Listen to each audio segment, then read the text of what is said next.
अस्सलाम वालेकुम, मैं हूं शाफिया खान आपके साथ हिट और फ्लॉप की एक नई और बहुत मज़ेदार एपिसोड के साथ। मज़ेदार इसलिए क्योंकि आज हमने देखी है एक बड़ी मज़ेदार मूवी जिसके बारे में हम बात करेंगे, मेट्रो इन दिनों। मूवी को देखने के लिए बड़ा इंतज़ार था मुझे। जब से मैंने इसको देखा था, कपिल शर्मा शो में इसकी कास्ट आई थी, तो मुझे देख के थोड़ा सा अच्छा भी लगा, थोड़ा सा बुरा भी लग रहा था। बुरे से मुराद ये नहीं कि कास्ट को देख के, बुरे से मुराद ये कि मुझे थोड़ा सा लगता था कि शायद इतनी सारी ये हाउसफुल 5 की तरह की कास्ट का जो जुम्मा बाजार इन्होंने लगाया है, ये किस तरह से इन सबको अच्छा काम करने का मौका मिलेगा।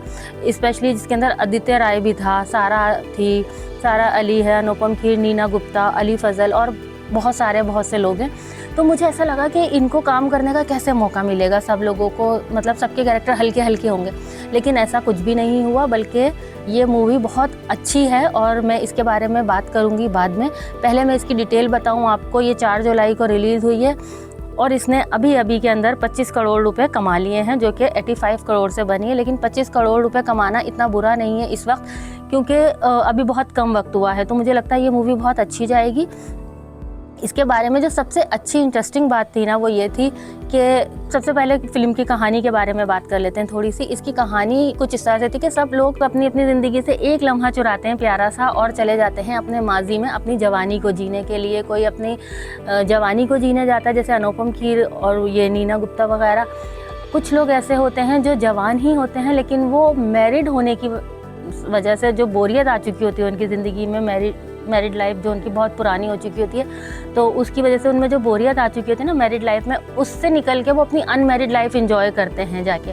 तो सब लोग अपने अपने तरीके से एक एक लम्हा चुरा के और उसको ज़िंदगी भर के लिए जीने वाली, एक होता है ना कि एक लम्हे में उन्हें नई ज़िंदगी मिल जाती है, तब उन्हें एहसास होता है। तो मुझे ये देख के ऐसा ही लगा बिल्कुल कि हम लोग क्या करते हैं भाई, कि अपनी मौजूदा ज़िंदगी को हम लोग हमेशा फॉर ग्रांटेड लेते हैं। तो होता यह है कि हम अपनी जो पुरानी ज़िंदगी होती है ना, उसको बिल्कुल सोचते हैं कि वो बड़ी अच्छी है, और लेकिन उस पुरानी ज़िंदगी को याद करते हुए हम अपने मौजूदा लम्हे को इतना फॉर ग्रांटेड ले रहे होते हैं, हम अपनी ज़िंदगी को इतना फॉर ग्रांटेड ले रहे होते हैं कि हम इसके अंदर यादें नहीं बनाते।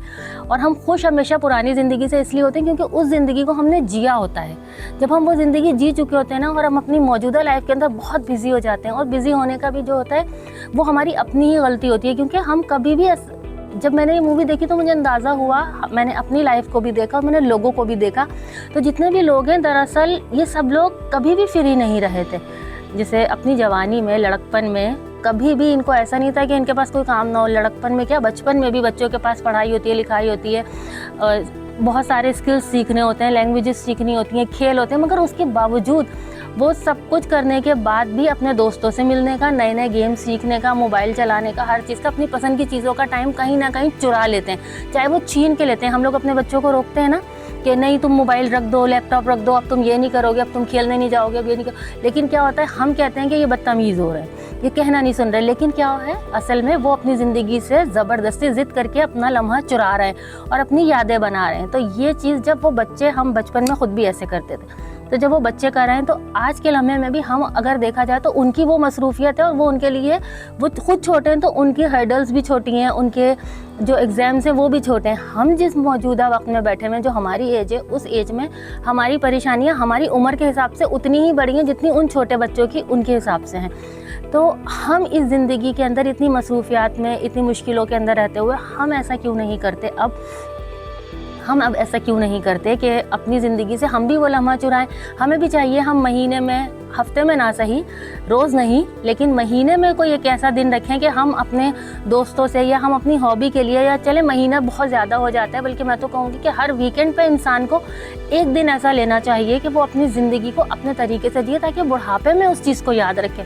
और जो लोग बूढ़े हो चुके हैं, जिनकी उम्र गुजर चुकी है, उनको भी चाहिए कि भाई वो अपनी मौजूदा वक्त को इतना खुशी से गुजारें और अपनी कोई हॉबीज़ ढूंढें, अपनी लाइफस्टाइल को बनाएं, कि अपना लाइफस्टाइल ऐसा बनाएं कि ज़िंदगी लोग उन्हें देख के जीना सीखें, कि देखें ये इस उम्र में ये सब कुछ कर रहे हैं। जिस तरह से था, नीना गुप्ता चली जाती हैं, इस मूवी के अंदर भी जाती हैं, जाके वो डिफरेंट किस्म की ड्रेसिंग करती हैं, अपने गाने गाती हैं, घूमती हैं, फिरती हैं, एक लाइफ एंजॉय करती हैं। बल्कि उनको थिएटर का करने का पहले कभी शौक़ रहा होता है, शादी के बाद ज़ाहिर है उनके ऊपर एक अच्छी बीवी की, एक अच्छी माँ की, सबकी जिम्मेदारियाँ पड़ जाती हैं, फिर एक अच्छी नानी की।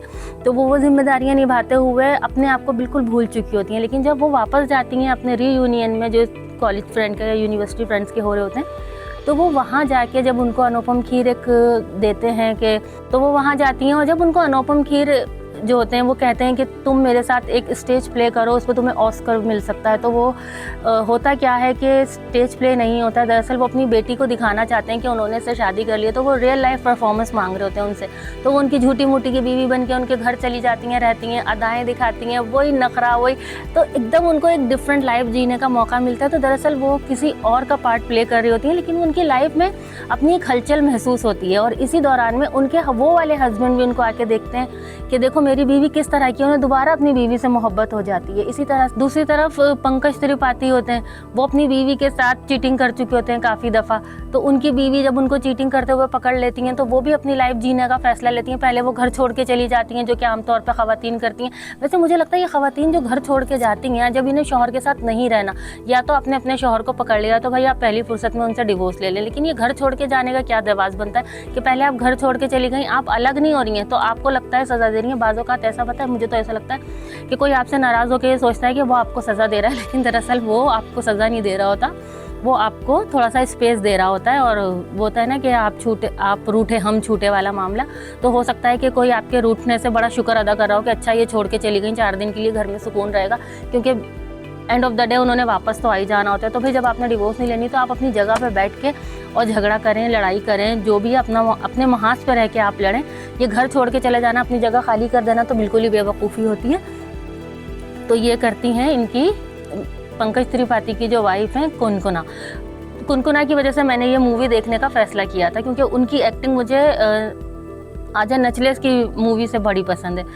तो मैंने कहा ये तो बड़ी अच्छी एक्टिंग करती हैं, और ये पहले वाली में थी, इसकी पहले पार्ट 1 जो मूवी का था उसमें भी थी, तो मुझे इसमें ये तब भी बड़ी अच्छी लगी थी। तो मैंने इनकी वजह से मूवी देखने का फ़ैसला किया और मैं बड़ी खुश हूँ कि मुझे बिल्कुल नाउम्मीदी नहीं हुई इनको देख के। इन्होंने जो मेरी एक्सपेक्टेशंस थी उस पर बड़ी पूरी उतरी कि चलें जी ठीक है, आपके 2 ढाई 3 घंटे जितनी भी लंबी मूवी थी, वैसे जितनी भी थी ये छोटी ही लगी, क्योंकि इतने सारे ट्रैक थे इसके अंदर। दूसरा ट्रैक फातिमा का भी था, फातिमा और ये अली फजल का, इनका भी एक बड़ा अच्छा ट्रैक था कि भाई एक बंदा जो अपनी लाइफ बनाना चाहता है और वो शादी भी कर लेता है, शादी करके जब वो प्रेग्नेंट हो जाती है उनकी वाइफ, तो उनको लगता है कि ये बोझ बन जाएगा।